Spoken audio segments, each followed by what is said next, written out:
Bank of Baakiyalakshmi அறிமுக இயக்குனரான அபிஷேக் மஞ்சுநாத் டைரக்ஷன்ல தீக்ஷித் செட்டி நடிச்சு ரீசெண்டா தியேட்டர் ரிலீஸ் ஆகி இப்போ ஓடிடில தமிழ் டப்டுல அவைலபிளா இருக்கிற ஒரு கன்னட பிலிம் தான் இந்த பேங்க் ஆஃப் பாக்கியலட்சுமி. இந்த படத்தோட ஸ்டோரி என்ன அப்படின்னா, வணக்கம், நான் ஆனந்த். இந்த படம் வந்து ஒரு காமெடி ஹெய்ஸ்ட் பிலிம். ஸ்டோரி என்ன அப்படின்னா, தீக்ஷித் செட்டியும் அவரோட ஃப்ரெண்ட்ஸும் சின்ன சின்ன திருட்டு வேலை பார்த்து போலீஸ்ல ஈஸியா மாட்டிக்கிறக்கூடியான ஒரு மட்டமான திருடன்கள். இவங்க என்ன பண்றாங்க அப்படின்னா, எலெக்ஷன் வேற வருது.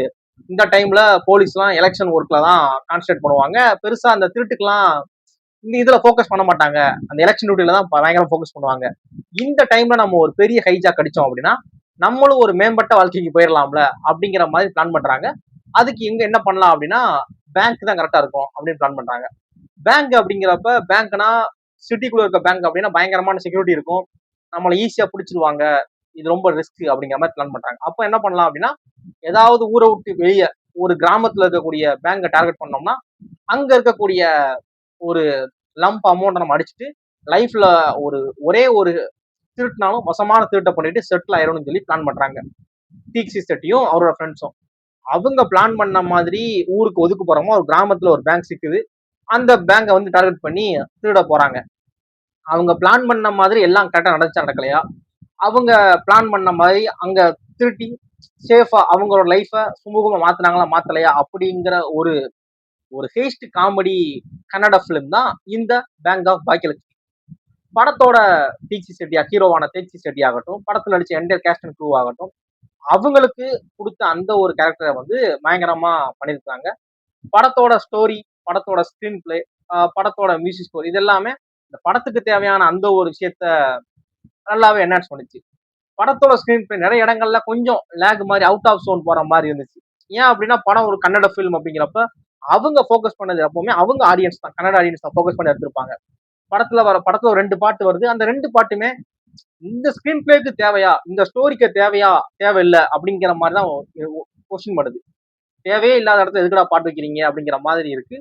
அவங்க அவங்க ஆடியன்ஸை வந்து டார்கெட் பண்ணி எடுத்திருக்காங்க அப்படிங்கிறப்ப அதை நம்ம பெருசா குறை சொல்ல முடியாது. 2 பாட்டுமே எதுக்குடா அந்த பாட்டுங்கிற மாதிரி தான் இருக்கு, ஃபீல் பண்ண வைக்குது.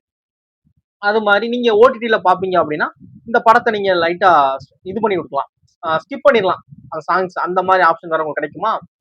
அப்புறம் படத்தோட காமெடி போர்ஷன் எதுவுமே பெருசா எனக்கு சிரிப்பு வரல.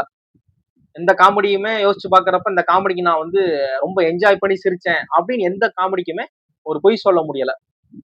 அது மாதிரி படத்தோட சாங் சொல்லிட்டு படத்தோட மியூசிக் ஸ்கோர் வந்து அந்த படத்தை வந்து அந்த சீனை என்ஹான்ஸ் பண்றதுக்கு ஏத்த மாதிரியான அந்த மூடை வந்து அப்படியே எலிவேட் பண்ணுது. அதுல எந்த டவுட்டுமே இல்லை.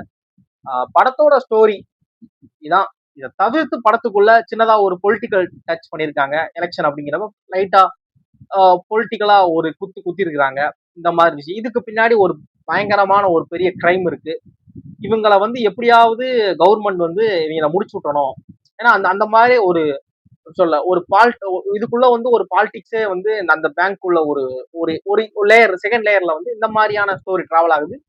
இதெல்லாம் மீறி எப்படி அவங்க தப்பிச்சாங்கிறதான் படமே. அது மாதிரி படத்தோட எமோஷனல் சீன்ஸ் வந்து நிறைய இடங்கள்ல பெருசா கனெக்ட் ஆகல. சின்ன சின்ன இடங்கள்ல நல்லா கனெக்ட் ஆச்சு. அந்த கிளைமேக்ஸ் கிட்ட அவங்க ஃப்ரெண்ட்ஸ் எல்லாம் சேர்ந்து குரூப்பா ஒரு விஷயம் பண்ணுவாங்க, அதெல்லாமே நல்லா கனெக்ட் ஆச்சு. நிறைய இடங்கள்ல காமெடி தான் பெருசா ஒர்க் ஆகல. ஏன்னா இவங்க காமெடி ஒர்க் ஆகுன்னு சொல்லி நிறைய காமெடி எழுதிருக்காங்க. அதான் சொல்றேன், போற போக்குல அடிச்சா கூட பரவாயில்ல. இவங்க காமெடிக்கே நிறைய மெனக்கிட்டு நிறைய வசனங்கள் பேசுறாங்க. தமிழ் டப்டு அப்படிங்கிறப்ப நம்ம தமிழ்ல இந்த காமெடி எல்லாம் எடுபடும் அப்படின்னு நினைச்சு பேசியிருப்பாங்கன்னு நினைக்கிறேன். அது எதுவுமே இது காமெடியா அப்படிங்கிற மாதிரி கேள்விதான் வருது. எந்த இடத்துலயுமே சிரிப்பு வரல. அது ஒண்ணு. அப்புறம் படத்தோட அந்த ஸ்கிரீன் பிளே வந்து பெருசா கிரிப்பா, பயங்கர கிரிப்பா ஒரு சுவாரஸ்யமா போனது அப்படின்னா அது செகண்ட் ஹாஃப்க்கு அப்புறம் தான். அந்த இன்டர்வல் போர்ஷனுக்கு அப்புறம் தான் ஒரு பயங்கர கிரிப்பா போச்சு. அது வரைக்குமே யாரா அவங்க பயங்கரமான கோமாளியா இருக்கிறாங்கிற மாதிரி தான் நம்மளுக்கு காட்சி அமைப்பு இருக்கும். நமக்கு அப்பதான் நம்மளும் ஃபீல் பண்ணுவோம், இவங்களை வச்சு ஒண்ணும் பண்ண முடியாதா, இவங்க திருட வந்திருக்காங்க அப்படிங்கிற மாதிரியான மனநிலை தான் இருக்கும். இன்டர்வல் போர்ஷன் பயங்கர ஒரு ஹை மூமெண்டா இருக்கும், அதுல டவுட்டே இல்லை. அதுக்கப்புறம் நடக்கக்கூடிய சின்ன சின்ன ட்விஸ்ட் அண்ட் டர்ன்ஸ் தான் நம்ம எதிர்பார்க்காத மாதிரியாக, நம்ம கொஞ்சம் கூட எதிர்பார்க்காத அந்த ட்விஸ்ட் அண்ட் டர்ன்ஸ் இருக்கும். படத்தோட ஸ்கிரீன் பிளே வந்து ஒரு திக்கான நிமிடங்கள் இருக்கும் அப்படின்னா அது கிடையாது. இப்ப நீங்க ஸ்டோரியை பாக்குறீங்க, படம் வந்து அடுத்தடுத்து என்ன நடக்கும், ஒரு திக்கா நம்மளை வந்து அப்படியே படத்துக்குள்ளேயே ஒன்றிணைஞ்சு கொண்டு போகுதா அப்படின்னா அது இல்லை, அது இருக்காது. நீங்க ஒரு சில நேரம் படத்தை பார்ப்பீங்க, உட்காந்துட்டு பார்ப்பீங்க, அப்புறம் படுத்துக்கிட்டு பார்ப்பீங்க. சரி படம் ஓடட்டும், நம்ம வேலையை பார்ப்போம் அப்படிங்கிற மாதிரி உங்க வேலையை பார்த்து நீங்க உங்க வேலையை நோக்கி நீங்க போயிருவீங்க. அப்பெல்லாம் நான் அப்படிதான் போயிட்டேன். படம் ஓடிடி அப்படிங்கிறப்ப எதுக்கு படத்துக்குள்ள உட்காந்து உட்காந்து பார்த்துக்கிட்டு இருக்கணும், வேணாம் நம்ம வேலையை பார்ப்போம்னு சொல்லி படத்தை ஓட விட்டுட்டேன். என்னோட வேலையை பார்க்க ஆரம்பிச்சிட்டேன். ரூமை கிளீன் பண்றது, ஒட்டர் அடிக்கிறது, அந்த மாதிரி என்னோட வேலைகளை பார்க்க ஆரம்பிச்சிட்டேன். அந்த மாதிரி படம் வந்து நமக்கு ஒரு பர்சனல் லைஃப்க்கும் ஹெல்ப் பண்ணுது. அது வந்து டைரக்டருக்கும் ஸ்கிரீன் பிளே ரைட்டருக்கும் ஒரு நன்றி. அப்புறம் படம் வந்து படத்தோட கிளைமேக்ஸ்ல இருந்த அந்த ஒரு ட்ராஜடியான ஒரு ஃபன்னான எலமெண்ட் வந்து ரொம்ப நல்லா இருந்துச்சு. இப்படியும் தொடரலாமா அப்படிங்கிற மாதிரி இருந்துச்சு.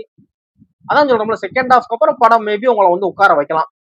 படத்துல எந்த விதமான தவறான காட்சிகள் மீன்ஸ் ஓவர் ரொமான்டிக்ஸ் பண்ற மாதிரி ஒரு ஒரு கிஸ்ஸினோ, ரொம்ப எரோட்டிக்கான காட்சிகளோ, ஒரு குழந்தைங்களோட பாக்குற மாதிரினா முகம் சுளிக்கிற மாதிரியான காட்சிகள் இருக்குமா அப்படின்னா அது கிடையவே கிடையாது bro. அது நீங்க கான்பிடன்ஸா பார்க்கலாம்.